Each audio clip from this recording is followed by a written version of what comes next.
Hey guys, it's Keshav. So I'm once again back on George Washington University campus where I graduated from about 8 years ago to talk to you about the incumbency of self-reliance, which is one of those many important life lessons that I learned during my time in college.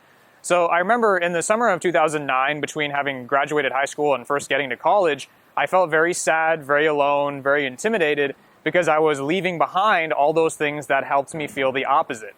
My friends and family, my community that I had in high school, my hometown, my house, all those things that really helped me feel happy and safe and secure and like I mattered. But no matter how much I kind of kicked and screamed on the inside and cried and just really wished I could have those things back, it didn't really make a difference. It didn't really work. And at the end of the day, I found that I was still ultimately on my own. And so that's when I first started to realize the incumbency of being self-reliant.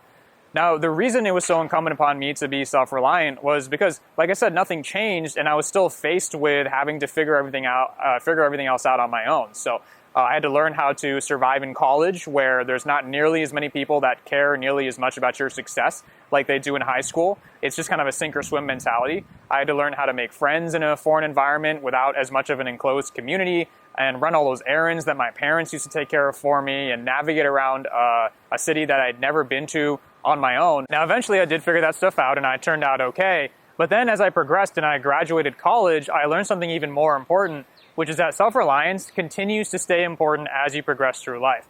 Because you're still going to be faced with challenges that you have to figure out on your own, such as getting a job and keeping that job and having to worry about possibly getting fired and not having a safety net like your parents, like you did back in the day. You have to deal with workplace conflict and relationships and all the baggage that comes with that. And thankfully, as I came across those hurdles, I was a little bit more prepared for it because I had been through something similar. But most people that I observe aren't prepared for those sort of things because they make the mistake of not intentionally creating a separation from those things that they rely on from a young age. And they make the mistake of intentionally seeking out schools that are close to home so they can essentially be attached by the hip to their parents all the time. And whenever they go through something difficult, they just have to be on the phone with somebody like a family member or a friend saying, hey, I feel really sad, please comfort me.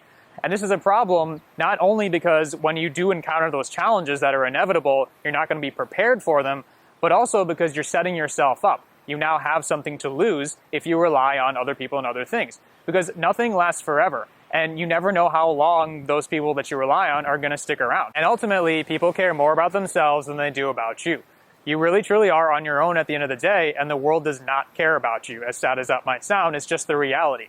So instead of seeking comfort from other people whenever you're going through something difficult or you have to make a decision, deal with those things by yourself. Start creating a separation and remind yourself that, this is hard, but I'm going to be tough and I'm going to take whatever action I have to solve the problem. Now, like I said, as difficult and as somber as much of this might sound, which is incidentally the reason why most people shy away from it, with self-reliance does come many benefits, including confidence, resilience, and independence, to name a few. Because you no longer feel like you have to look to other people for approval or permission to do things, and you can face challenges head on, knowing confidently that even if you fail, you'll be able to take care of yourself.